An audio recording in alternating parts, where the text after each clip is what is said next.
हरी भरी वादियों के बीच पेड़ों की छांव में बसा एक छोटा सा प्यारा गांव, जतनपुर। यह गांव शहरों की भागदौड़ से दूर सादगी, अपनापन और सच्चे रिश्तों की मिसाल है। सुबह होते ही यहाँ सूरज की पहली किरण कच्चे घरों की दीवारों को छूती है। मुर्गे की बांग और मंदिर की घंटी से पूरा गांव जाग उठता है और फिर शुरू होती है एक नई जिंदगी, मेहनत, उम्मीद और मुस्कान से भरी। इसी गांव में एक साधारण परिवार रहता था। इस परिवार में थे गोविंद, उसकी पत्नी कमला और उसकी बुजुर्ग माँ माजी। अरे कमला, जल्दी से मुझे टिफिन दे दो, मुझे देर हो रही है। अभी लाती हूँ। अरे बेटा, आज इतनी जल्दी जा रहे हो? हाँ माँ, वो कुछ दिनों से धंधा अच्छा चल रहा है तो सोचा जल्दी दुकान खोल दूं। अच्छा ठीक है। ये लीजिए आपका टिफिन। और आज मुझे भी थोड़ा काम है तो आने में देर हो सकती है। गोविंद को खेती जैसे ज्यादा मेहनत करने वाले काम में कोई रस नहीं था, इसलिए वो गांव में एक छोटी सी किराने की दुकान चलाता था। दुकान बहुत बड़ी नहीं थी, मगर उससे घर का खर्च ठीक ठाक चल जाता था। काफी लोग उसकी दुकान पे आते और बातें भी करते। अरे क्या बात है गोविंद, आज जल्दी दुकान खोल दिए हो? हाँ चाचा, वो कुछ समय में सर्दियाँ शुरू हो जाएगी तो उतना काम नहीं रहेगा, इसलिए अभी थोड़ा जल्दी दुकान खोल देता हूँ। अच्छा बेटा, मुझे ये पूछना था कि तुम्हारी पत्नी कमला बच्चों को पढ़ती है क्या? जी हाँ, पढ़ती है, लेकिन आप क्यों पूछ रहे हो? बेटा क्या है ना कि मेरा पोता है, वो पूरा दिन खेलता ही रहता है और पढ़ाई बिल्कुल नहीं करता, तो सोचा तुझे पूछ लूं। अगर मेरे पोते को पढ़ा दे तो तुम्हारी बहुत मेहरबानी होगी। अरे आप बिल्कुल चिंता मत करो, मैं कमला से बात कर लूंगा। गोविंद की पत्नी कमला बहुत पढ़ी लिखी थी, इसलिए वो अपनी पढ़ाई की वजह से पास के गांव में बच्चों को पढ़ाने जाती थी। वह एक नेकदिल, मेहनती और समझदार शिक्षिका थी। माजी की उम्र ज्यादा हो गई थी, पर उनका दिल बहुत बड़ा था। उन्होंने ही गोविंद को पाल पोस कर बड़ा किया था। तीनों मिलकर बहुत सादा लेकिन खुशहाल जीवन जी रहे थे। माजी के पास एक गाय थी।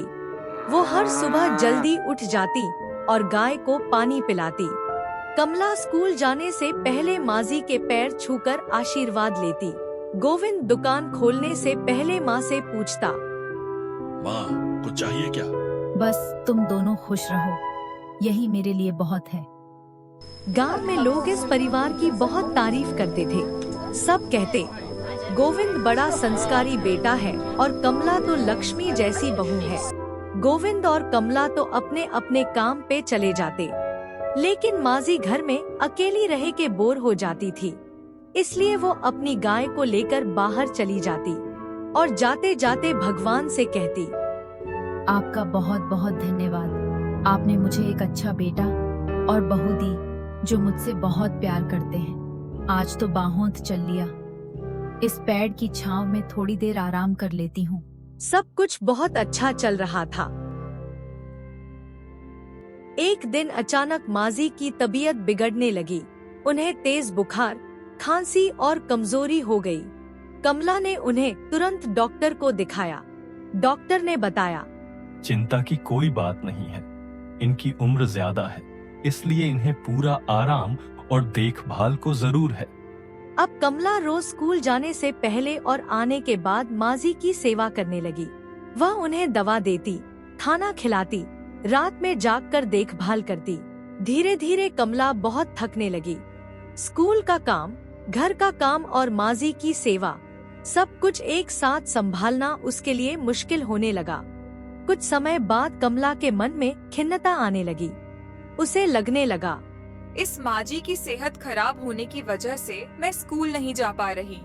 मेरी नौकरी खतरे में है। धीरे धीरे कमला के मन में स्वार्थ बढ़ता चला गया।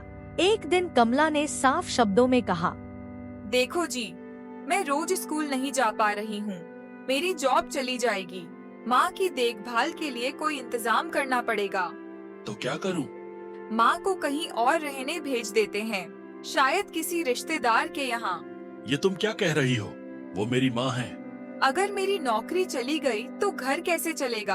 अगर माँ यहाँ रही तो मैं स्कूल नहीं जा पाऊंगी। बेहतर है उन्हें घर से बाहर रहने भेज दो। गोविंद बहुत परेशान हुआ। माँ का चेहरा उसकी आंखों के सामने घूमने लगा, लेकिन पत्नी के दबाव और हालात से हारकर वह कमजोर पड़ गया।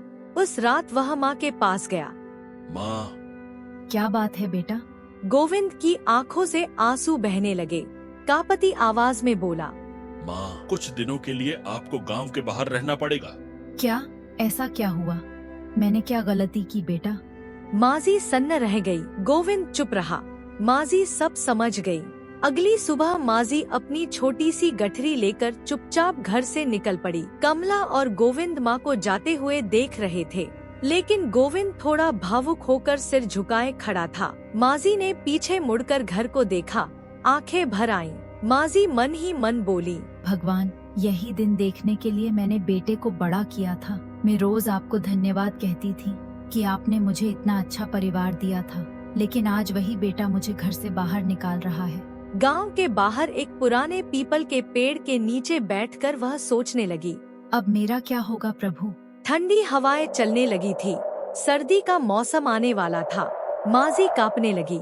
उसी समय गांव में दो लड़के आए थे, रामू और बिरजू। दोनों सगे भाई थे। वे छुट्टियों में अपने मामा के यहाँ गांव आए थे। गांव घूमते घूमते उनकी नजर माजी पर पड़ी। भैया, ये दादी यहाँ अकेली क्यों बैठी हैं? दोनों उनके पास गए। अरे दादी, आप यहाँ क्यों बैठी हैं? क्या बताऊं बेटा, मेरी तो किस्मत ही फूट गई। माजी ने अपनी पूरी कहानी सुना दी। दोनों भाइयों की आंखें भर आईं। देख रामू, इस बेचारी दादी की सेहत क्या बिगड़ी। इनके बेटे ने दादी को घर से निकाल दिया। हाँ भैया, ये तो दादी के साथ बहुत बुरा हुआ। दादी, आप बिल्कुल चिंता मत करो, हम आपके लिए कुछ करते हैं। हम आपके लिए रहने के लिए एक झोपड़ी बनाएंगे। आप तो थोड़ी देर यहाँ पे आराम करो, हम आते हैं।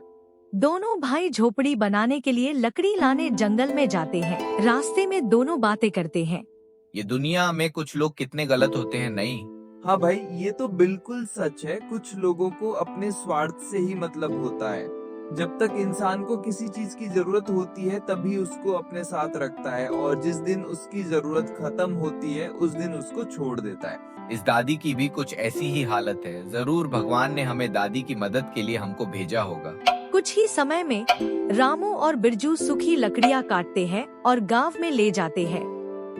दोनों भाई दिन रात मेहनत करके एक सुंदर सी छोटी झोपड़ी बना देते हैं। जब झोपड़ी तैयार हुई तो दोनों दादी को वहाँ ले आए। दादी, अब आप यहीं रहिए, ठंड भी नहीं लगेगी और कुछ लकड़ियाँ बची हुई हैं जिसे आप सर्दियों में आग जला सकती हैं। माजी की आंखों से खुशी के आंसू बहने लगे। आप दोनों बहुत अच्छे बच्चे हो, जो मुझे रहने के लिए इतनी प्यारी झोपड़ी बना दी। बेटा, भगवान तुम्हें बहुत खुश रखे और जीवन में बहुत सफलता दे। उधर कमला लगातार स्कूल नहीं जा पा रही थी, तो एक दिन स्कूल से चिट्ठी आई। आपको नौकरी से निकाला जाता है। ये सुनते ही कमला टूट गई और बहुत निराश हो गई। इधर गोविंद की दुकान पर भी ग्राहक कम होने लगे। धीरे धीरे दुकान घाटे में जाने लगी। एक दिन गोविंद बोला, कमला, लगता है हमारे कर्मों का फल हमें मिल रहा है। बिल्कुल सच कह रहे हो आप। ये सब मेरी गलती है। मैंने माजी के बारे में कितना गलत बोला और आपसे बोल के उनको घर से निकाल दिया, इसलिए हमारे साथ भी ऐसा ही हुआ। दोनों को अपनी गलती का एहसास हुआ। वो दोनों तुरंत माजी के पास पहुँचे। माजी उन्हें देखकर चुप रहीं। गोविंद रोते हुए बोला, माँ, हमें माफ कर दो, हमसे बहुत बड़ी गलती हो गई। कमला भी रो पड़ी। माजी, मुझसे बहुत बड़ी गलती हो गई। आपको घर से निकालने के बाद हमारा बहुत नुकसान हुआ।